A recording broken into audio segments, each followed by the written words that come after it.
Ladies and gentlemen, welcome to a new episode of the No ID podcast. We are in season 2. That's right, season 2, episode 3. I've been trying to get this guy on the podcast for a while. I met him a year ago at the Funny Bone in comedy class. 6 weeks. This guy's a good guy, actor, comedian, model, writer, delivery driver, humanitarian. Definitely deliver packages. Go ahead, state your name, bro. Oh shit. Yo, I'm Adrian. I go by Adrian Sivad on Instagram. Follow me. And yeah, I'm in here with Jerome Davis, Jerome Davis. Like on this, it feels good. It feels good. I'm happy to be here. I'm real happy to be here, bro. I'm happy to have you here, bro.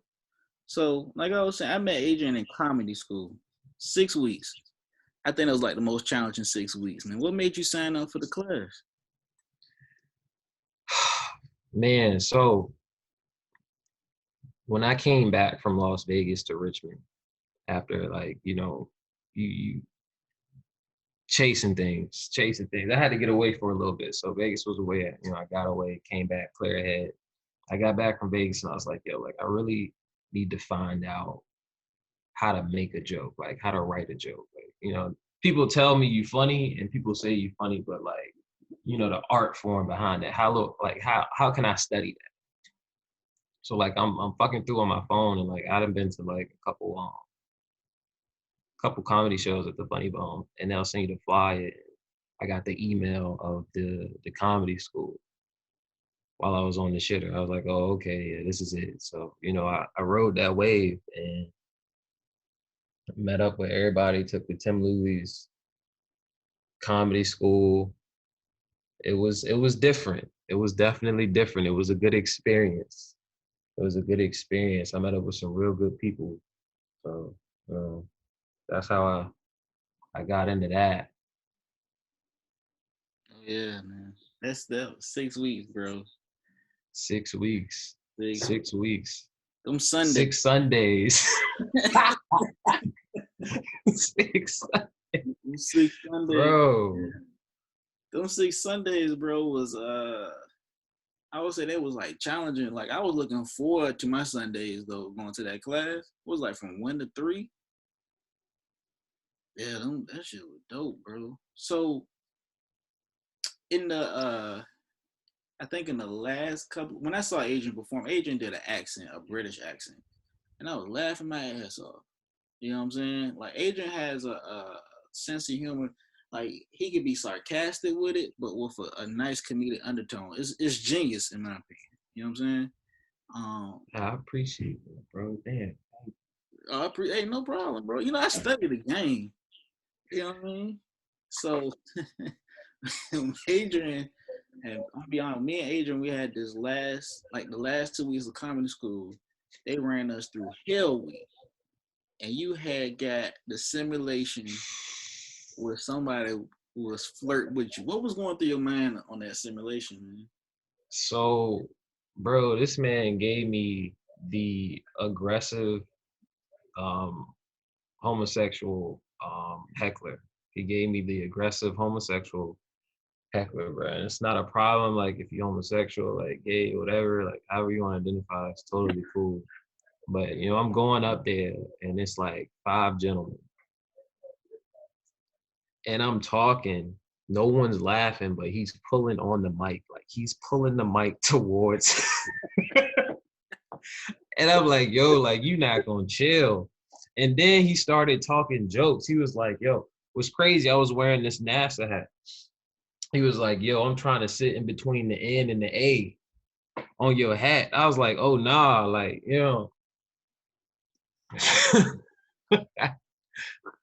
that's not it. That is not it. So, it was kind of like, I really would like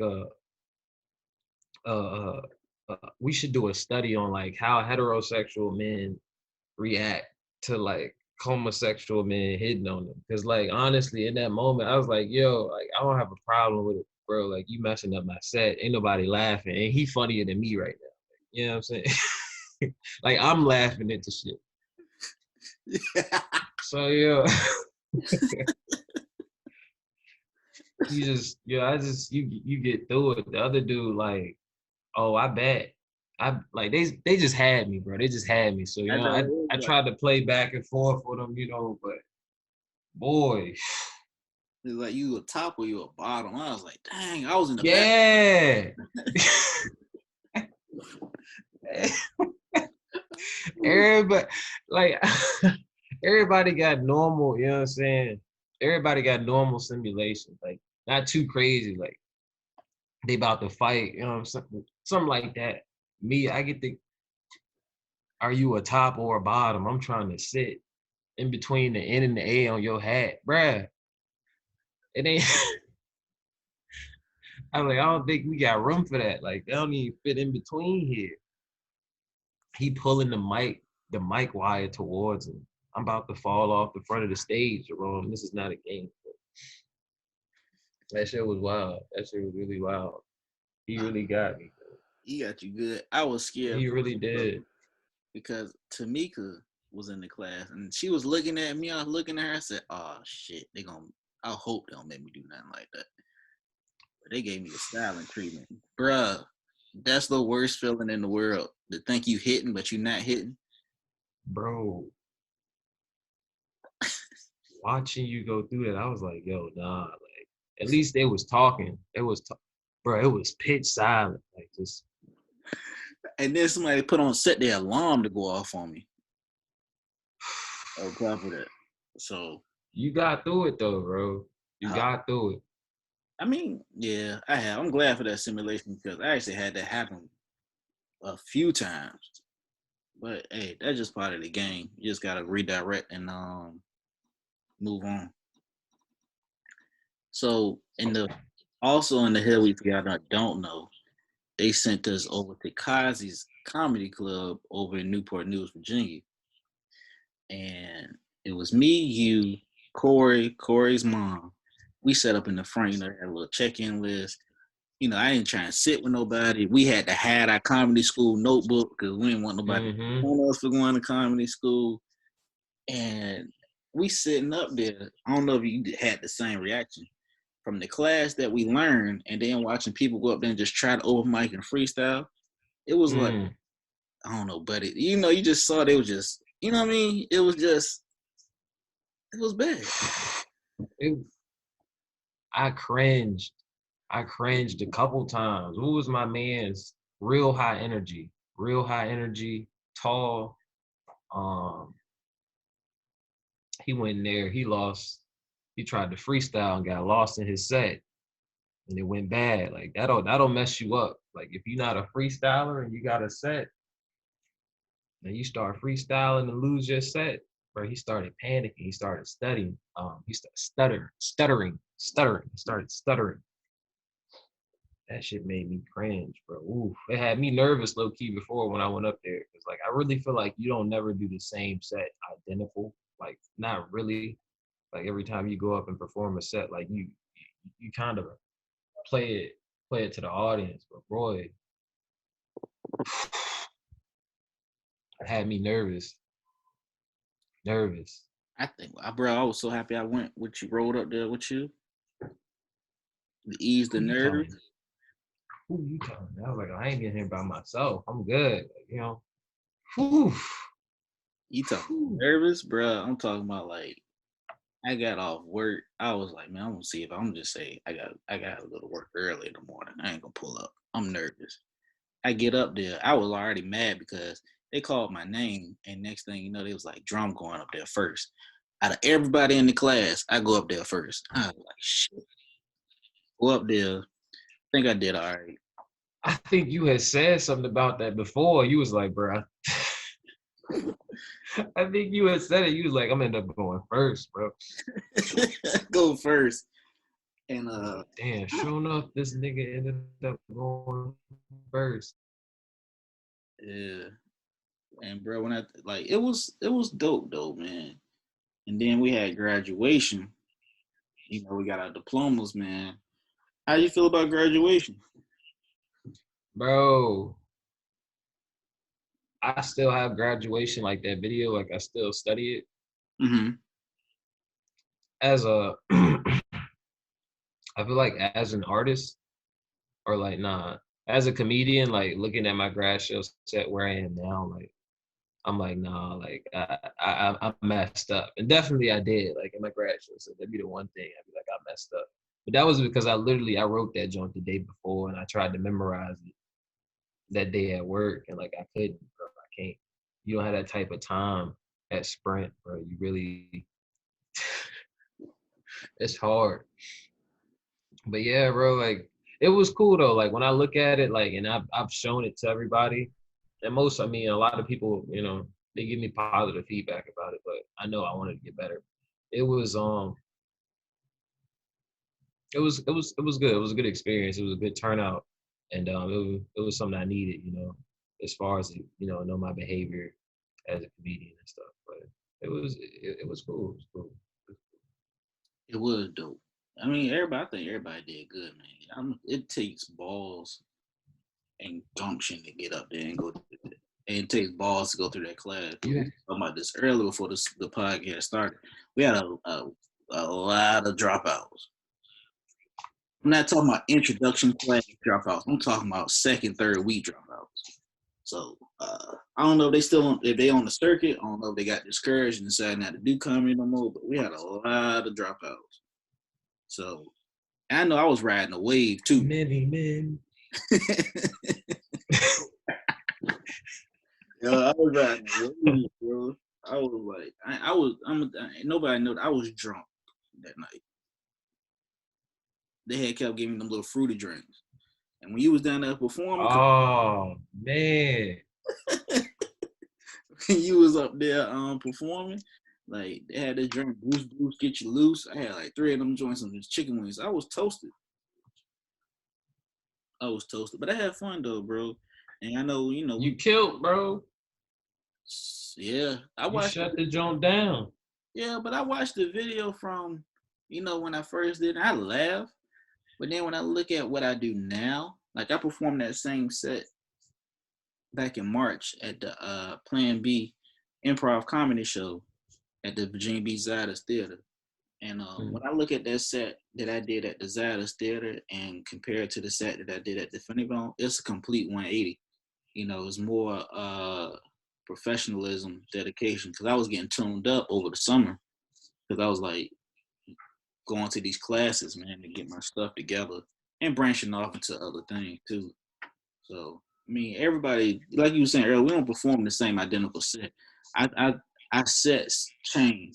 The more that you perform, you know what I'm saying, is the more that your stuff starts to change. You start getting more professionalism to it.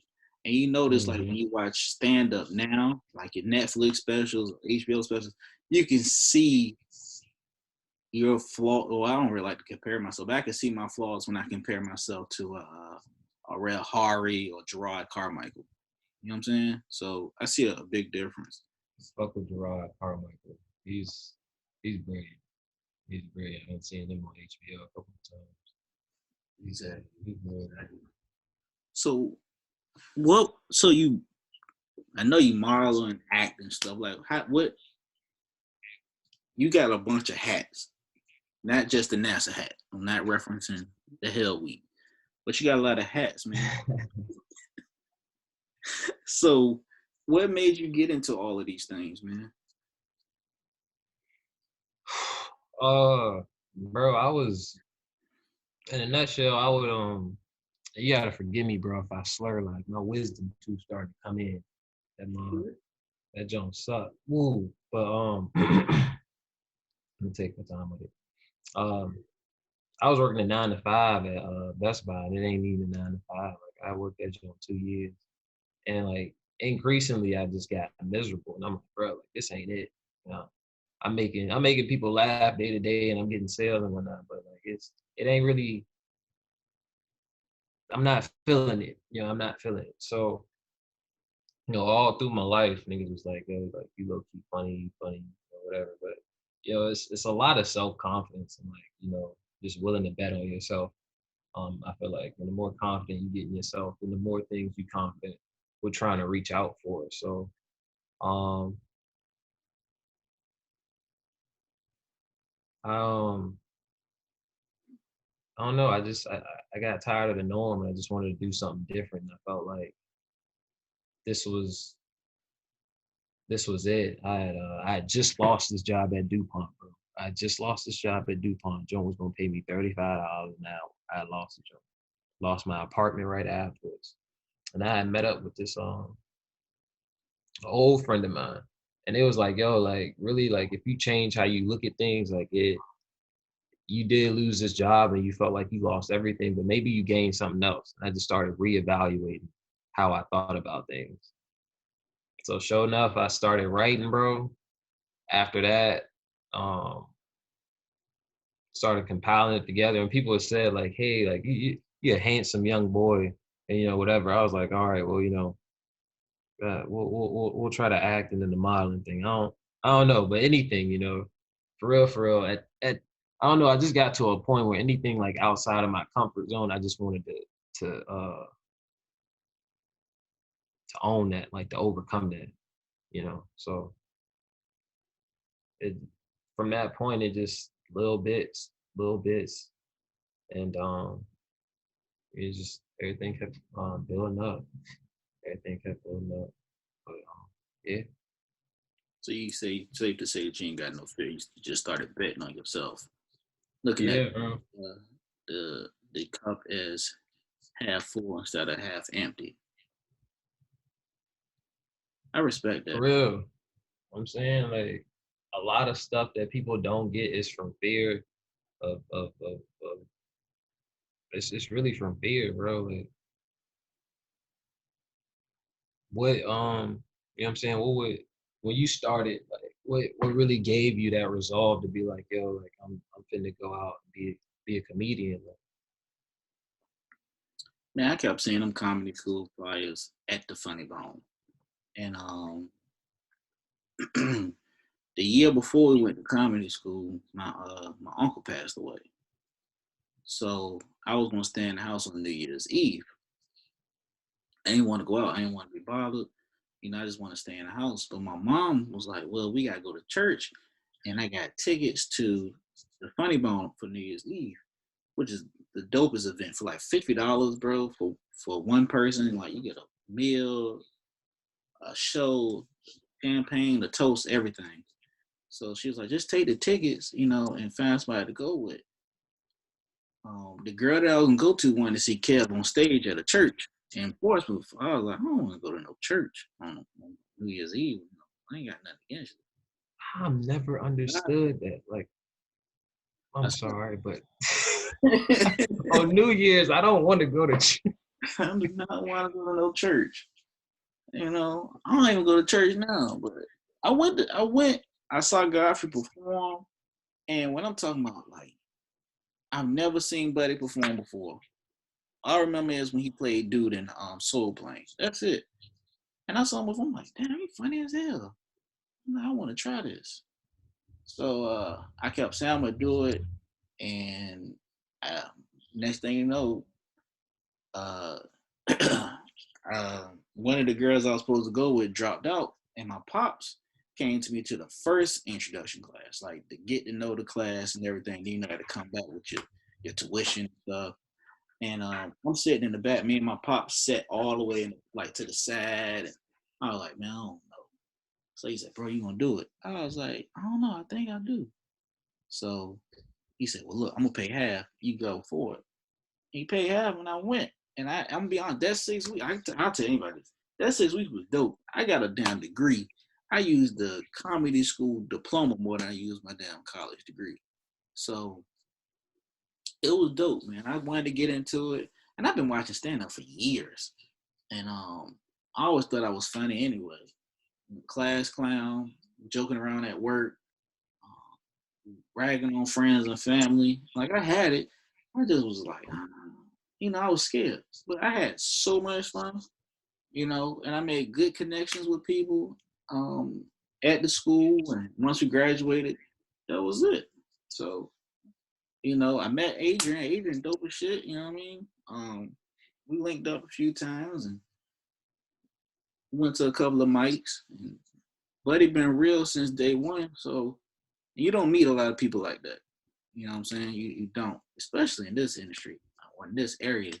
You don't meet a lot of dope people that's at the same time.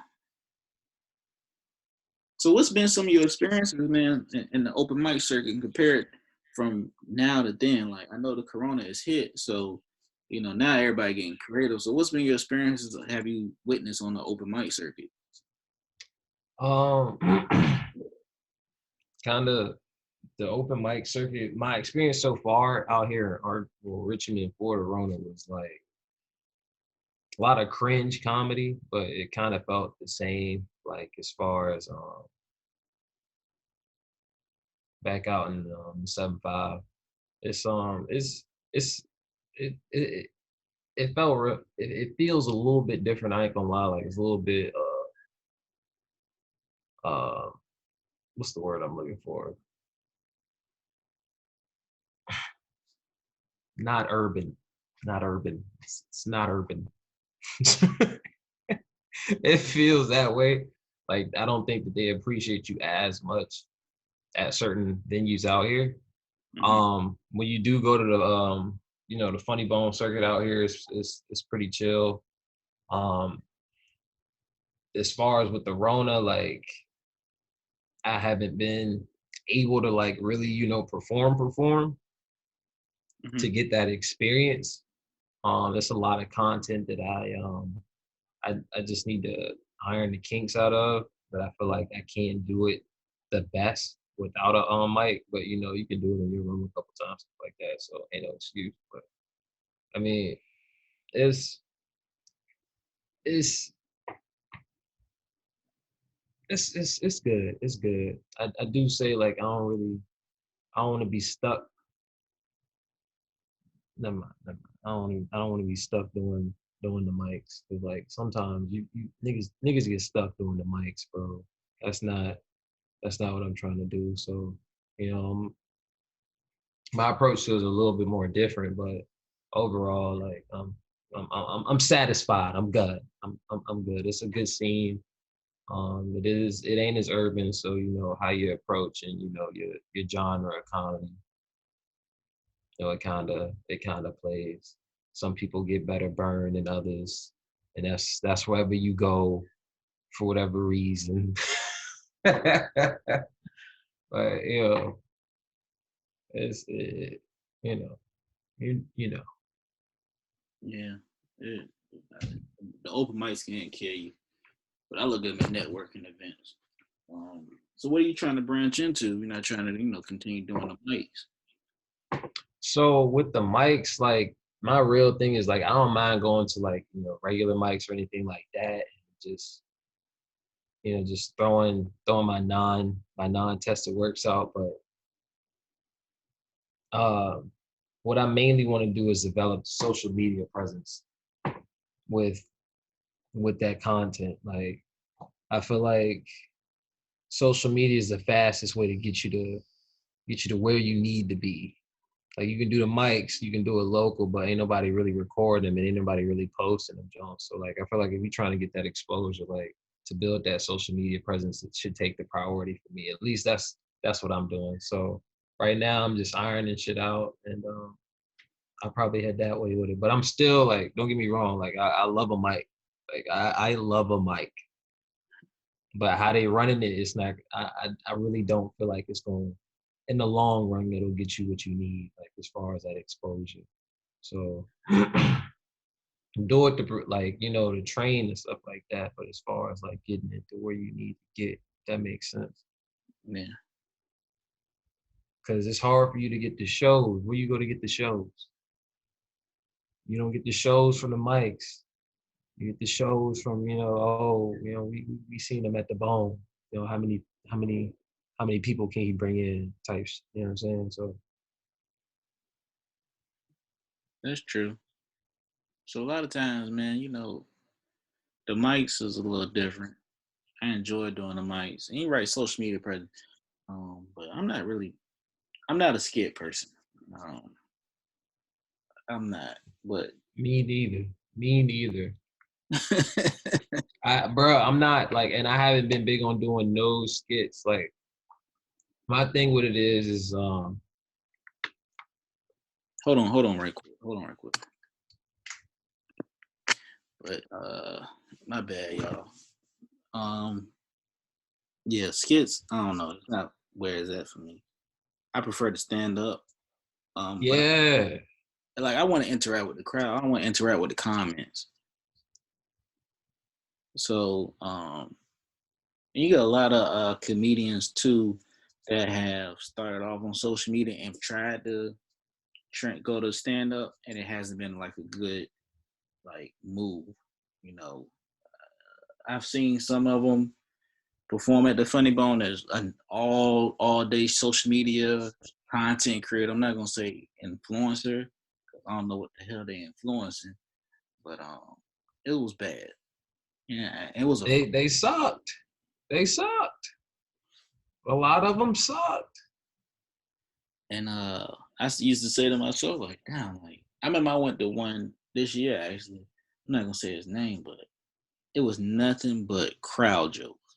It was no jokes, like no storytelling, no jokes he written down. All he did for 30 minutes was fuck with the crowd. Bruh, for 30 minutes? 30 minutes. And we got in for free.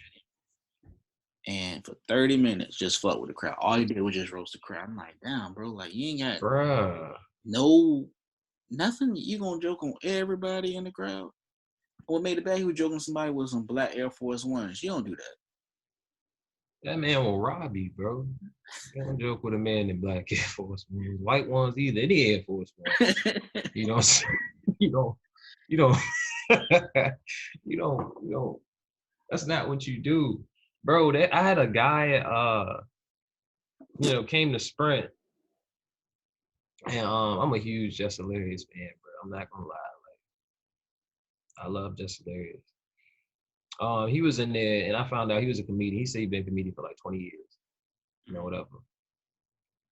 So I go to the Just Hilarious show at the Funny Bone, and guess who opened it for? He was.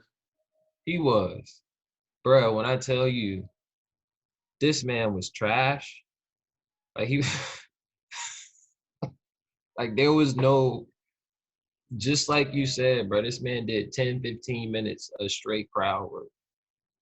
Like not a written joke, not a story to tell. Like he just in here talking cash about people and it's cool, but I suck. Like I'm a nigga that suck at like those roast battle type comedy shit. Like I'm gonna lose. Like it's gonna take me too long, and all niggas is gonna say is stupid head ass boy and little head ass. Like it's the same shit. Like some of this shit don't make sense to me, so it won't work. But like you said, bro, then look, some of them people is 30 minutes of just crowd work, like no art to it, no art to it, and I feel like that's what you were talking about as far as like not being a skit person on social media. I feel you. Yeah, I don't need to do crowd jokes, and I'm not gonna roast nobody because I'm gonna be honest. Look at me, I'm 5'4". Somebody gonna be like, well, I'm gonna knock his ass out on this show. You know, there's somebody gonna challenge. So I'm good. Ain't nobody gonna fuck with you. You low key stocky. Like you look like you'll yoke a nigga up. Like he can be yoked quick. Like, it ain't gonna be easy. Yeah. It ain't. You know what I'm saying? And I fight dirty. So I will bite you if I have to. I will pull a Mike Tyson and just start biting. I do not care. Niggas better stop fucking with niggas because they short. All right, niggas. You done found the fight of your life just now over some bullshit. We already got a Napoleon complex. Like we already mad. We short. He already mad. Like, hey, we already mad. We short. We already mad. We already mad. We already mad that we can't never find our shoe size at Kids Foot Locker. We already mad that we can't like we gotta go shopping in certain stores, certain departments. Everything on the high shelf and shit. Like, no, I'm like already high, yo. I'm already high. So you can only imagine like what that was. But he finna catch a L for the last couple of years. That's what people don't bruh, sheer rage over some bullshit. Nah, it ain't gonna be easy. Nah, don't fuck with Rome, nigga. You gonna catch something. you you not gonna walk away. you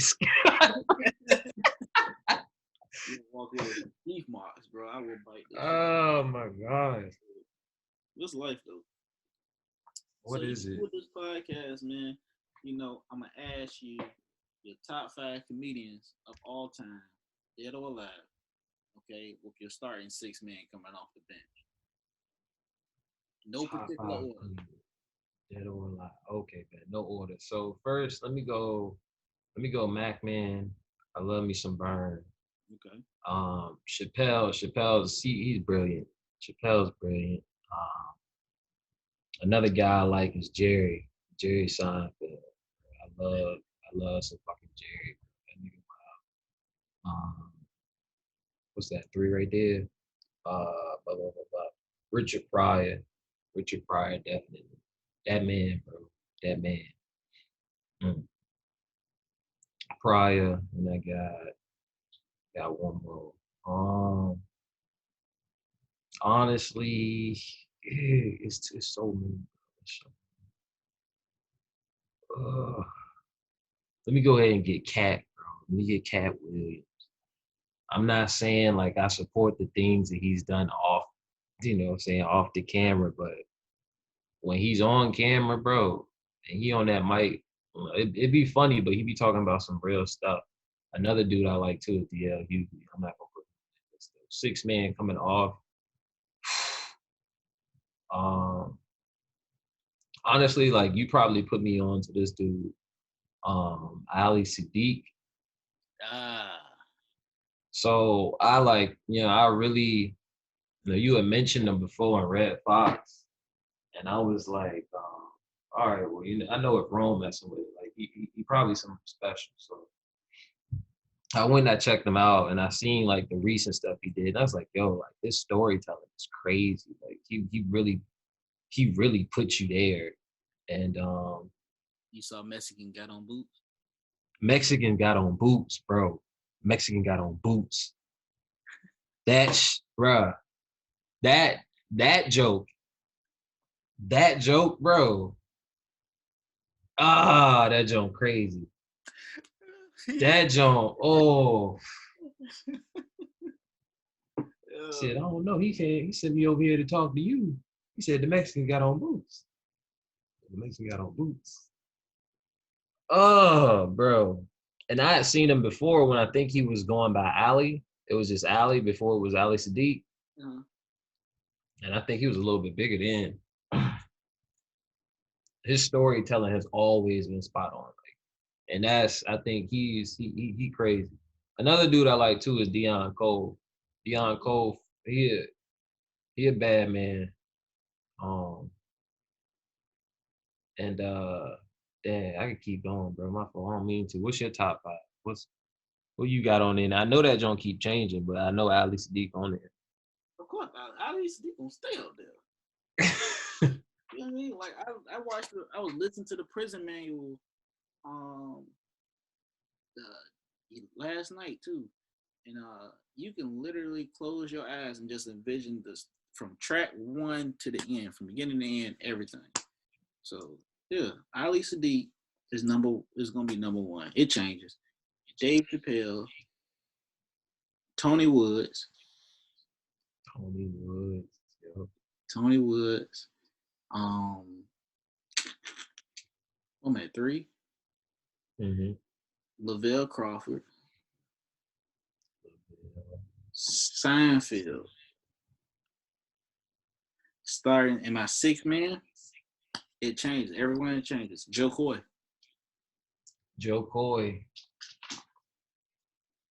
Joe Coy taught me how to make rice.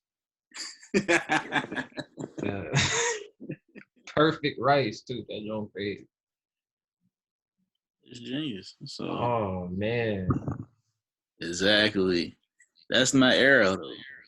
Like Joe Coy was that like I saw him on Facebook and I was like, damn, who's this? And I was watching it. And I was like, buddy, it's funny as shit. So I found his stand-up special on Netflix.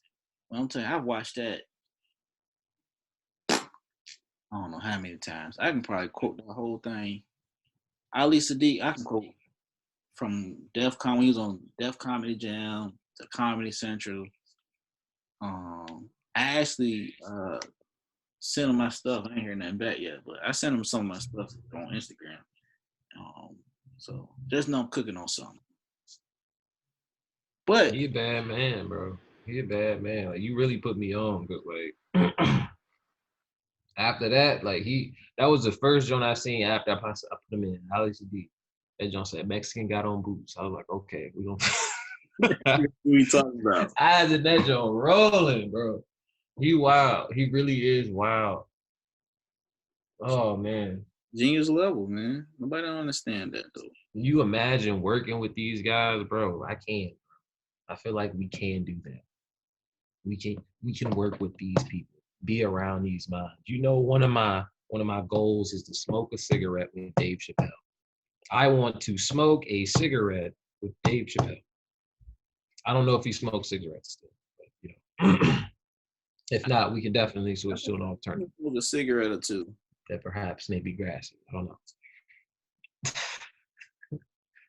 You know what I mean? I think I seen him smoke a cigarette or two. So, yeah.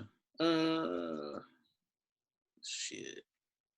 Who else? Well, that's about it. So look, ladies and gentlemen, I do appreciate y'all listening to the podcast. When this podcast Hell comes, yeah. Thank y'all. you know what I mean? This podcast comes out, it's going to be available on all streaming platforms. I'm on 14, so we got Apple, Spotify, Deezer, Google Podcasts, everything. iHeart, Podchaser, Castbox. I don't know, bro. I ain't gonna go and name them because some of these came with download on my phone. All of them. All of them. Get it on everything. Everything. That's on my mama. Get everything on everything. He on everything. Oh man. You can follow me at Comedian Rome on Instagram and Twitter and YouTube. Subscribe to my channel. Cameo, Jerome Davis. I shout you out. You just gotta pay me to shout you out. You can follow the podcast. We actually have a podcast Instagram page right now. I haven't gotten to the whole Facebook and Twitter for the podcast. I'm running. There's like 5 or 6 pages. You can follow that at No ID Podcast. There's no periods, no exclamation points, none of that. It'll be in the description below. You can follow Adrian at Adrian. You can follow me at Adrian_Sivad. That's on Instagram. I want to say it's the same for Twitter, but you ain't gotta follow me on Twitter. I'm really not tripping. I really appreciate y'all boys for hearing me today. I know I'll be wilding out, I'll be spacing out sometimes too, but I gotta stop smoking. I really do. I probably won't do. Hey, I appreciate Rome having me on the show, bro. It's been a long time coming. I'm really proud of you, bro. For real. I'm proud of you too, bro. I appreciate that, man. Y'all keep supporting, man. Keep supporting. Edition, you know what I'm saying? This is quarantine like a mug. There's no BS. This is a quarantine edition, man. So y'all be safe out there.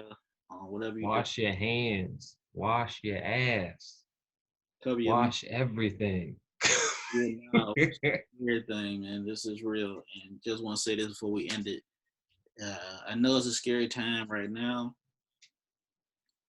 I know we want to go out, get out, socialize. But let me tell you, this is the time to get creative. Put everything that you wrote down on paper, put it into action. So the business that you want to start, the skits that you want to write, music that you want to record. I mean, everything that you wanted to do. This is the time to do it. Just take advantage of this time. You know, if this is the new norm, everybody should be popping right now. So, shout out to the hashtag 757 support 757, by the way, too, because I didn't get gang. I didn't got a lot of followers off of that.